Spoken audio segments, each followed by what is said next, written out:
आज की जो स्टोरी हम आपके लिए लेकर आए हैं वो है रात के बारे में। हर इंसान अपनी जिंदगी में दिन और रात दोनों देखता है, लेकिन कोई कोई रात इंसान के ऊपर इतनी भारी गुजरती है कि वो उस रात को अपनी जिंदगी भर भूल नहीं पाता। अब आप सोच रहे होंगे कि रात से इसका क्या रहस्य है, रात का आखिर ऐसा क्या राज है। ये तो कोई भी नहीं जानता, लेकिन आज की जो स्टोरी है उसका नाम ही है रात का रहस्य। चलिए शुरू करते हैं माया की कहानी, माया की जुबानी। खट खट खट की आवाज सुनकर माया की नींद खुल गई। उसने अंदर से ही पुकारा, कौन है? उधर से कोई जवाब नहीं मिला। दरवाजा खटखटाने की आवाज बढ़ती जा रही थी। काली अंधेरी रात थी, कुत्ते जोर जोर से भौंक रहे थे। इतनी रात्रि में कौन आ गया? बड़बड़ाती हुई माया दीपक जलाने के लिए माचिस ढूंढने लगी। जरूर किसी का बच्चा होने वाला होगा। अच्छा दाई का काम लिया ना, दिन में चैन ना रात में चैन। कोई ना कोई आता ही रहता है। बच्चे भी कुगड़ी जन्म लेते हैं। लो, ये भी कुछ समय है पैदा होने का। आज मैं दाई के काम से त्याग पत्र ही दे दूंगी। इधर बुढ़ापा और फिर 12 गांव का काम देखना। अब ये तो मुझसे नहीं होगा। हाथ में दीपक लेकर दरवाजे तक आई। दरवाजा खोला तो देखा हाथ में लालटेन लिए काले रंग का हट्टा कट्टा सा दिखने वाला युवक खड़ा था। माया के पूछने से पहले ही बोला, बहन जी, मेरी पत्नी प्रसन्न पीड़ा से छटपटा रही है, आप हमारे साथ चलिए। माया ने उससे पूछा, कहाँ से आए हो तुम? बहन जी, मैं सामने वाले गांव से आया हूँ। वो बोला, यानी कि तुम मेरे बेरा से आए हो? तो उसने कहा, हाँ बहन जी, मैं वहीं से आया हूँ, किंतु बेरा में तो तुम्हें नहीं देखा कभी हमने। वहां लगभग सभी को जानती हूँ मैं। 40 वर्ष से बेरा का काम देख रही हूँ। जाने कितने बच्चों की वहां पर मैंने जन्म तिथि करवाई है। बहन जी, मैं बाहर नौकरी करता हूँ, बस मेरा 1 या 2 बार ही गांव का चक्कर लगता है, इसलिए आप मुझे नहीं जानती हैं। माफ कीजिए, इस समय मैं आपके साथ नहीं चल सकती। अंधेरी रात है और बुढ़ापे के कारण आंखों से मुझे कम दिखाई देने लगा है, माया बोली। वो कहने लगा, बहन जी, उसकी तबीयत बहुत ज्यादा खराब है, और कहकर वो पैरों में गिर पड़ा। माया तुनक मिजाजी के साथ साथ दयालु भी थी। अब उसे मजबूरन उस आदमी के साथ चलना पड़ा। उसके दिल में दया आ गई, रहम आ गया। वह लालटेन दिखाते हुए बराबर में चल रहा था। आधा किलोमीटर चलने के बाद एक नाला पड़ा। नाले की ओर संकेत करते हुए मुड़ने को कहा। माया बोली, उधर कहाँ जा रहे हो? बेरा का रास्ता तो सीधा है। उसने कहा, नहीं नहीं, आपको रात्रि में भ्रम हो रहा है, मेरे पीछे पीछे आ जाओ। कहकर वो आगे बढ़ने लगा। माया उसका अनुसरण करती हुई चलने लगी। 50 कदम की दूरी तय करने के बाद नाले में वो उतर गया। माया ठिठक कर रुक गई। वहां क्यों खड़ी हो गई आप? मेरे साथ आओ, वह बोला। माया ने कहा, तुम मुझे कहाँ लेकर जा रहे हो? साफ साफ बताओ, ये रास्ता तो मैंने कभी नहीं देखा। तो वो कहने लगा, बहन जी, मैं आपको ठीक ही ले जा रहा हूँ, यहाँ से हमारा गाँव बस थोड़ी ही दूर है। ये कहकर माया का हाथ पकड़कर नाले में उसने उतार दिया। माया मजबूर थी, वापस भी नहीं जा सकती थी। उसके साथ साथ चलने लगी, और यही उसकी मजबूरी आगे जाकर उसे बहुत बड़ा रहस्य बताने वाली थी। नाले में सुरंग में प्रवेश किया। सुरंग देखकर माया को शक होने लगा। वह भगवान का स्मरण करते हुए चल रही थी।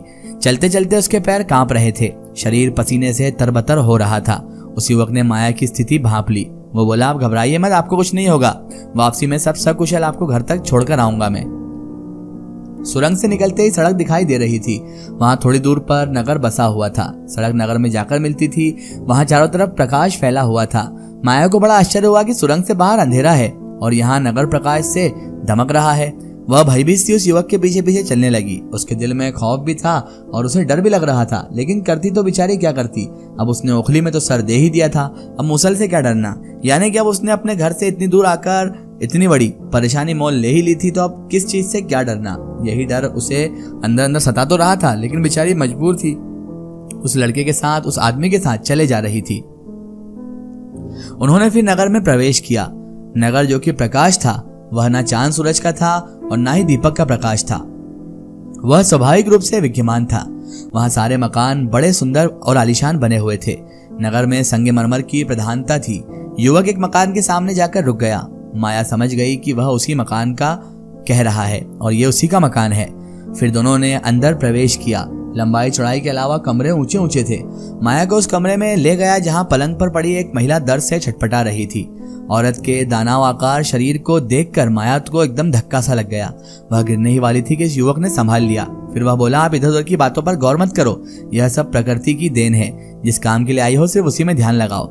माया फौरन उपचार में जुट गई। उसका शरीर सूखे पत्ते की तरह कांप रहा था। उपचार करते समय हाथ भी मुश्किल से काम कर रहे थे। वो हिम्मत जुटाकर भगवान का स्मरण करती हुई कार्य कर रही थी। कुछ समय बाद वहां पर एक बच्चे की पैदाइश हुई। और लड़का पैदा हुआ था। वहां पर लड़का पैदा हुआ। पैदा होते ही वह जमीन पर बैठ गया और धीरे धीरे उसका आकार बढ़ने लगा। शीघ्र ही वो माँ बाप के आकार का हो गया। फिर वह भयंकर हंसी हंसता हुआ कमरे में चहलकदमी करने लगा। अब माया से रहा न गया, उसकी चीख निकल गई। वह युवक माया के नजदीक आकर हाथ जोड़कर बोला, हमारी मदद की है इसलिए हम आपके आभारी हैं। हमसे कोई भूल हो गई हो तो माफ कर देना। सामने अलमारी में टोकरी रखी है, जितना धन चाहो इसमें से ले लो। माया ने कहा, मुझे धन नहीं चाहिए, मुझे बस जाने की इजाजत दीजिए। तो उसने कहा, ऐसा कैसे हो सकता है। ये कहकर अलमारी से टोकरी उठा लाया। माया के मना करने पर भी टोकरी में धन निकालकर उसके पल्लू में डाल दिया। फिर वह माया को छोड़ने चल दिया। पीछे पीछे चल रही माया ने अपने पल्लू में रखे हुए धन को गौर से देखा। क्रोध से वो जल भुन गई। शक तो तभी भी उसे हो गया था कि ये क्या मुझे बहुत सारे पैसे देंगे। शक से उसे तभी हो रहा था जब वह पल्लू में डाल रहा था, लेकिन ये तो सचमुच ही कोयले हैं। गुस्से में भरकर मन ही मन उसे गालियां देने लगी। सुरंग से बाहर निकलते हुए घोर अंधकार दिखाई दिया। माया उससे बोली, अब तुम जाओ, मैं अकेली चले जाऊंगी। उसने कहा, मैं आपको आपके घर तक छोड़ आऊंगा ना। तो माया बोली, तुम्हें मेरे साथ आने की कोई जरूरत नहीं। और यह कहकर वो आगे चलने लगी। उस युवक को वहीं से वापस लौटना पड़ा। माया का बदन क्रोध से कांप रहा था। कोयले देकर सम्मान को चोट पहुंचाई थी जो उसने। अच्छा था कि कुछ नहीं देता, आत्मा को कष्ट तो नहीं पहुंचता। मेरे साथ विश्वासघात हुआ है। एक तो रात में न जाने किस लोक में ले गया, डराते डराते खून का पानी कर दिया, उसका भी यह बदला दिया। आज से मैं दाई का काम छोड़ दूंगी। बुदबुदाते हुए रास्ते में कोयले को फेंकना शुरू कर दिया। फिर वह अपने गांव पहुंची। घर का दरवाजा खुलकर सीधे चारपाई पर जाकर लेट गई। थकान के कारण उसे शीघ्र ही नींद आ गई। सुबह जागने पर उसे रात की बात याद आ गई। उसने चारपाई के नीचे रखा कोयला उठाया, जिसे वह लोगों को दिखाने के लिए बचाकर लाई थी। कोयले को देखकर उसके होश उड़ गया। वो कोयला नहीं, सोने का टुकड़ा था। बिस्तर छोड़कर दौड़ी दौड़ी वो नाले तक पहुंची। वहां उसे कुछ नहीं मिला। रास्ता, आसपास के खेत, सब कुछ छान डाला, लेकिन उसे तो उसके द्वारा फेंके गए सोने के टुकड़े नहीं मिले। उसने पूरा रास्ता छान दिया, नाले के पार, नाले के अंदर, नाले के इधर उधर सब दूर छाना, लेकिन वहां पर सोना क्या, एक जर्रा बराबर भी सोना उसे ना मिला। अब तो बहुत ज्यादा पागल हो गई। माया की हालत पागलों जैसी हो गई। वह रोती चिल्लाती अपने घर पहुंची। माया की हालत देखकर महल्ले के लोग इकट्ठे हो गए। वो बार बार रोते हुए कह रही थी, हाय मैं लुट गई, हाय मैं बर्बाद हो गई। मैंने अपने ही पांव पर कुल्हाड़ी मार ली और अपने ही नुकसान कर लिया।